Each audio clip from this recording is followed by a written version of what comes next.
Morocco, যেখানে অতীত এবং বর্তমান একসাথে মিশে যায়।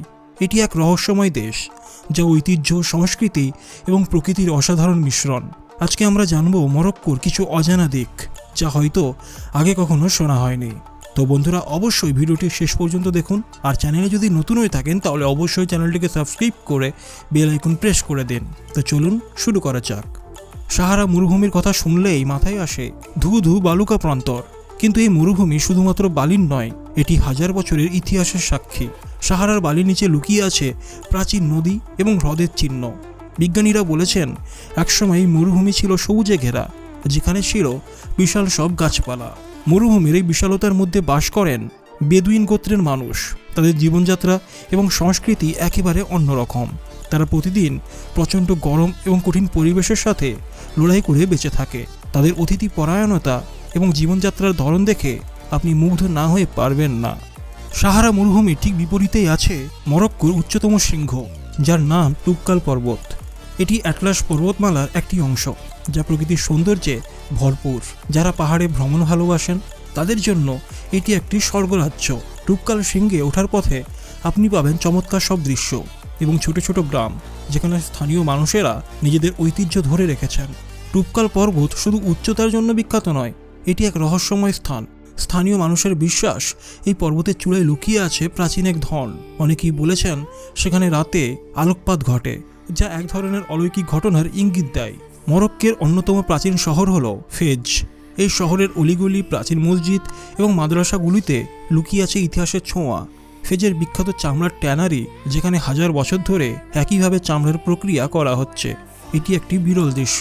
ফেজ শহরের নিচে আছে এক জটিল সুড়ঙ্গ ব্যবস্থা, যা প্রাচীনকালে ব্যবহৃত হতো শত্রু থেকে রক্ষা পাওয়ার জন্য। এই সুড়ঙ্গগুলো এখনও পর্যটকদের জন্য খোলা হয়নি, কিন্তু স্থানীয় মানুষেরা জানায় এখানে আছে প্রচুর গোপন ধনসম্পদ এবং ঐতিহাসিক নিদর্শন। মরক্কোর বিভিন্ন স্থানে ছড়িয়ে ছিটিয়ে আছে অসংখ্য মাজার। এই মাজারগুলিতে প্রতিদিন অসংখ্য মানুষ প্রার্থনা করতে আসেন এবং আশীর্বাদ নিতে আসেন। মরক্কোর সুফি ঐতিহ্য একটি গভীর আধ্যাত্মিক অভিজ্ঞতা প্রদান করে, যা আপনাকে মুগ্ধ করবে। সুফি ধারার একটা বিশেষ আকর্ষণ হলো তাদের মন্ত্রমুগ্ধ নৃত্য। মরক্কোর বিভিন্ন স্থানে সুফি নাচের অনুষ্ঠান হয়, যেখানে দর্শকরা তাদের গভীর ভাবের সঙ্গে একত্র হতে পারেন। এই নৃত্য আধ্যাত্মিকতার এক বিশেষ অভিজ্ঞতা প্রদান করে। প্রতি বছর সাহারা মরুভূমিতে আয়োজন করা হয় বিশেষ উৎসব। এই উৎসবে বেদুইন এবং অন্যান্য স্থানীয় গোত্রের মানুষ একত্রিত হন, যেখানে তারা নাচ গান এবং নানা রকম খেলার মাধ্যমে আনন্দ করেন।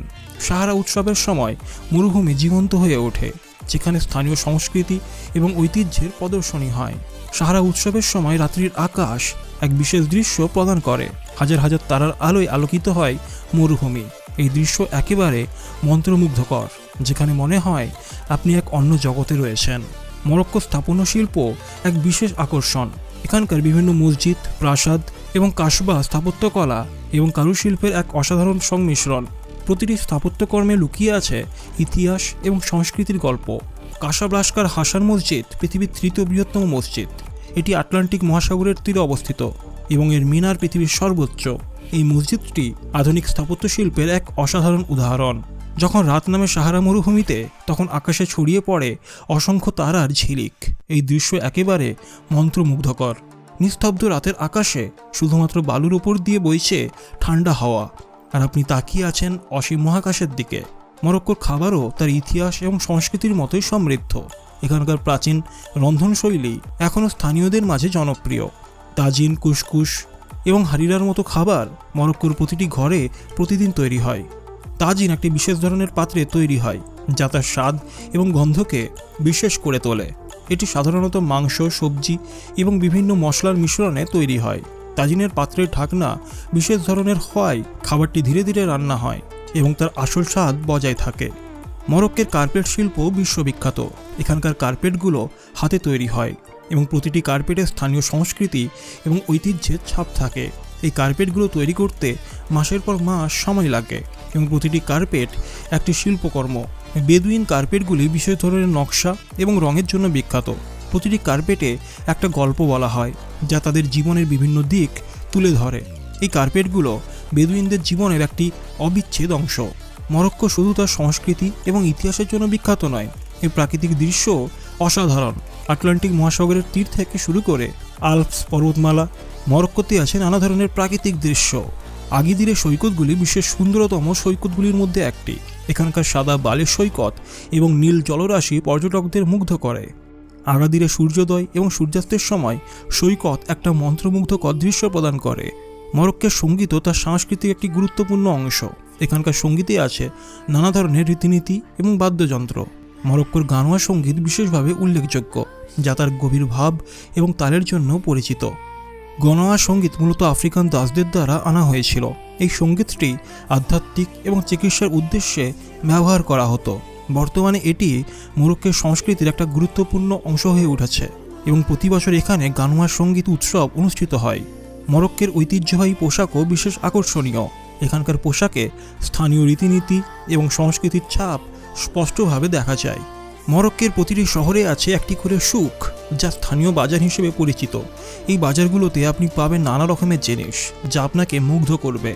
মশালা, কার্পেট, রূপার গহনা এবং হস্তশিল্পের জিনিসপত্রের পাশাপাশি এখানে পাবেন নানা রকমের খাবার এবং মিষ্টি। বিশেষ করে মরক্কো দেশের জুমাইল ফোনা বাজার, যা তার সন্ধ্যার লাইভ পারফরমেন্স এবং খাদ্যের জন্য বিখ্যাত। মারাক্কেশ শহরের মাঝে অবস্থিত মুজোরেল গার্ডেন এক অপরূপ সৌন্দর্যের উদ্যান।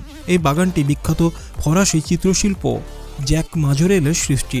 এই বাগানের প্রতিটি কোণায় লুকিয়ে আছে নানা ধরনের গাছপালা এবং ফুল, যা আপনাকে প্রকৃতির সৌন্দর্য মোহিত করবে। মরক্কোর সাহারা মরুভূমিতে একটা বিস্ময়কর ঘটনা ঘটে। 1933 সালে এক ফরাসি পাইলটের বিমান দুর্ঘটনায় অবতরণ করে সাহারায়। তিনি ছিলেন বিশ্ববিখ্যাত লেখক অ্যান্টন দ্য সেন্ট এক্সুপেরি। এই ঘটনার পর তিনি দ্য লিটল প্রিন্স নামক বিখ্যাত বইটি লেখেন, যা সাহারা মরুভূমির প্রেক্ষাপটে লেখা হয়েছিল। মরক্কোর দক্ষিণাঞ্চলে রয়েছে এক রহস্যময় দুর্গ, যার নাম কাসবা আমরিদিল। এই কাসবাটি শতাব্দী প্রাচীন এবং এটি ছিল মরক্কোর বেদুইনদের একটা শক্তিশালী দুর্গ। কাসবা আমরিদিলের স্থাপত্য এবং এর ভেতরের সাজসজ্জা আপনাকে এক মধ্যযুগীয় সময়ের স্মৃতি মনে করিয়ে দেবে। তো বন্ধুরা, এই ছিল মরক্কো দেশের কিছু অজানা তথ্য। আশা করি আপনাদের ভিডিওটি একটু হলেও ভালো লেগেছে। আর যদি ভালো লেগে থাকে তাহলে অবশ্যই ভিডিওটিকে লাইক করে চ্যানেলটিকে সাবস্ক্রাইব করে দেবেন। তো চলুন, দেখা হবে পরের ভিডিওতে।